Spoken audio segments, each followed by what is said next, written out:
Another thing to know about payment plans is, if I can use the same piece of paper, whether you're terminated yet or not terminated.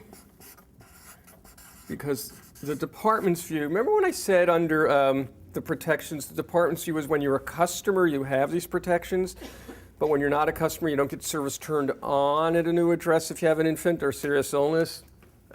There's a similar concept with payment plans. The department's view is if you're talking to the company before you're shut off, you're covered by the payment plan definition. If you're already terminated, then you're in a different category. So let me go through that rule that I just read. What that rule says is you are required as a company to offer a minimum 4-month payment plan.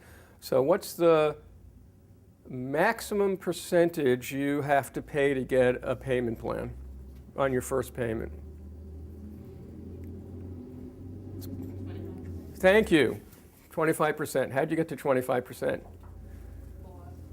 4 bills. So if you have to have a minimum of 4 months to pay back, if you pay 25%, you can tell the company, I'm on a 4-month payment plan. You have to give me that 4-month payment plan. So when the company insists on 75%, well, no, there's a reg that says I need 4 months to pay it back. So let me walk through a couple of scenarios and ask you whether you think it's legal or illegal. So you call up the company, your client owes $600, and the company says, we want your client to pay $600. Is that legal? It's perfectly legal. You owe $600. They could want you to pay the $600. Let's say you come back because you've been trained. The 25% of $600, by the way, is $150. You offer $150, and they say, well, we'd like $300 as the first payment. Is that legal or illegal? Legal. They can like what they want. I'd like to hit the lottery tomorrow. I probably won't, but that's legal. What if you say, you know, all my client can afford is $150. Customer service rep says, not sufficient, we're going to go ahead with the termination. Legal or illegal? Illegal. I go through this because those are typical conversations with utility companies. Now, the problem is your clients are going to often cave at whatever first number the company says. Companies, I've read the training screens for the utility companies. It is rare that you will hear a company rep ask for less than 50% or 75%. It is legal for them to ask for 50 to 75%, but when your client, through any means, can get 25% of the bill, you have the right to the payment plan if they haven't yet been shut off. Now, how do you really work out a payment plan? Because most of our clients can't catch up in 4 months because they got to pay the current bill plus whatever that amount you just agreed. So, and I'm going to make notes to myself not to forget fuel assistance and how it relates to payment plans. So that's just a note. Don't let me forget that. So I know that in many of your jobs, you may need to do more detailed, I did this backwards, but okay. Anyway, budget intake kind of sheets. So the first thing I do is I ask what the client's income is. So I'm going to pick a client who's not in the desperately poor category, but still poor. And this is just ballpark. It doesn't have to be very precise. This isn't the SNAP application. It's just ballpark to figure out where we are. So first I want to know income. And then I want to know the rock bottom, unavoidable expenses of rent, the other utilities, so that they can be calling with a gas or electric problem.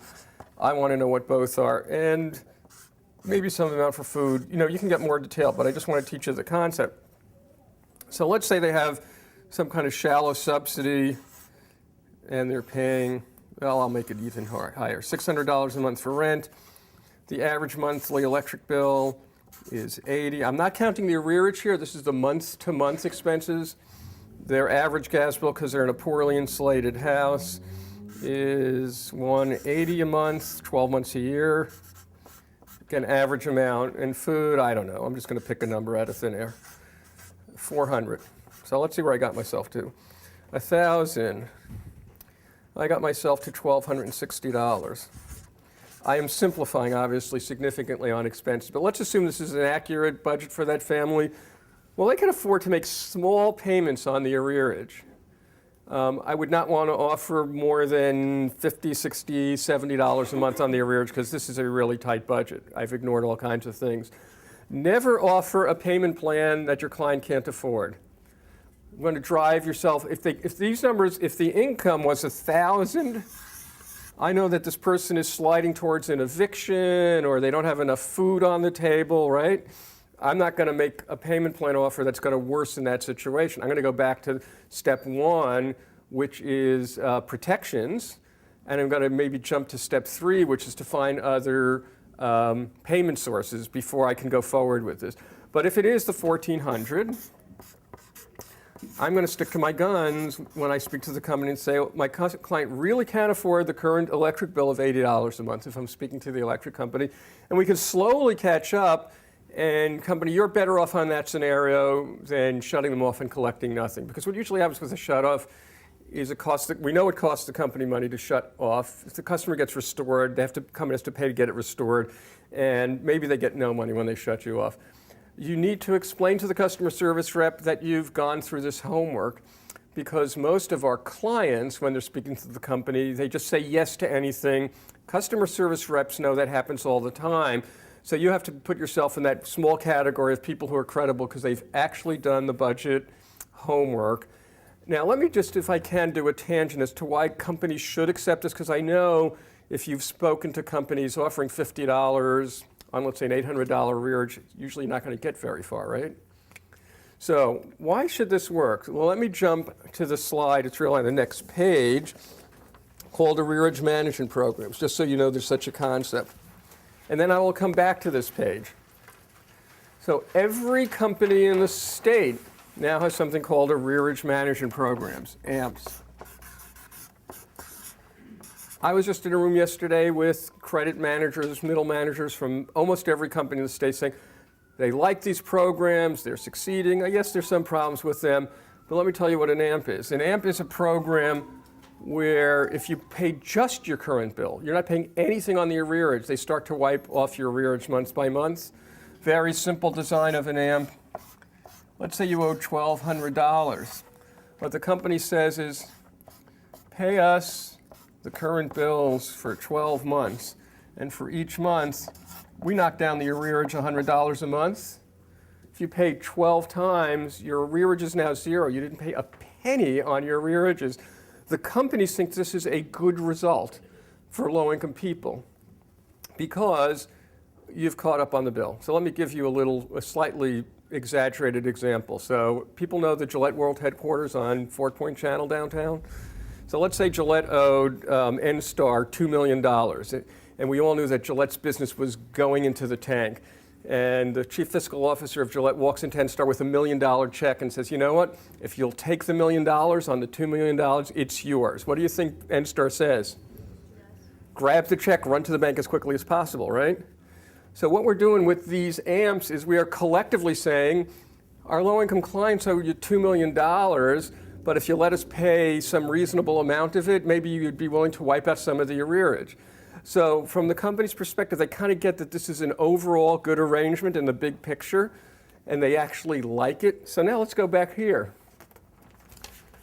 There are rules around this, and I'll get back to AMPs. The reason I make that point is when you're doing payment plans, you're speaking to a front-level employee who's been trained how to collect in a certain way, and they've also spoken to a lot of clients or customers who just say yes to any number so they know the payment plans are breached. But if the middle manager was in the room and said, well, wait a second, there's some scenarios where I don't get a penny of the arrearage as long as the person pays me the current bills, why wouldn't they take an offer where you're saying, my client can pay the current bill and pay you $50 every month on top of it? Company's better off in that payment plan than the arrearage management? People follow me? Yes? Okay, so you need to know in the big picture, middle managers get this stuff. You need to therefore be assertive when you're speaking to the customer service reps, because in the big picture, their company is actually making deals better than you're offering if it goes through the arrearage management program. And if you don't get the result you want with the company, what are you going to do?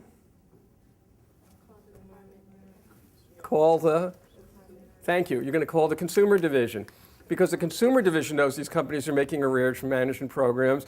They know that low-income people can't pay their bills. they, as well as anybody, know the department ordered the companies to do these arrearage management programs. Make it available to every low-income person statewide who's significantly behind on their bills. Okay, so you need to do the homework, for a couple of reasons. You don't want to make a payment plan on someone who can't keep the payment plan. You're going to be driven back to looking at termination protections and scouting around for other sources of money before you make the payment plan so you can put more money on the table. You need to do your homework because you want to be in that small select group where the customer service rep realizes, oh, I'm dealing with some person who's involved with that family and can actually help my company get the money because that person is doing the homework and helping that client figure this stuff out. Now let me go to fuel assistance.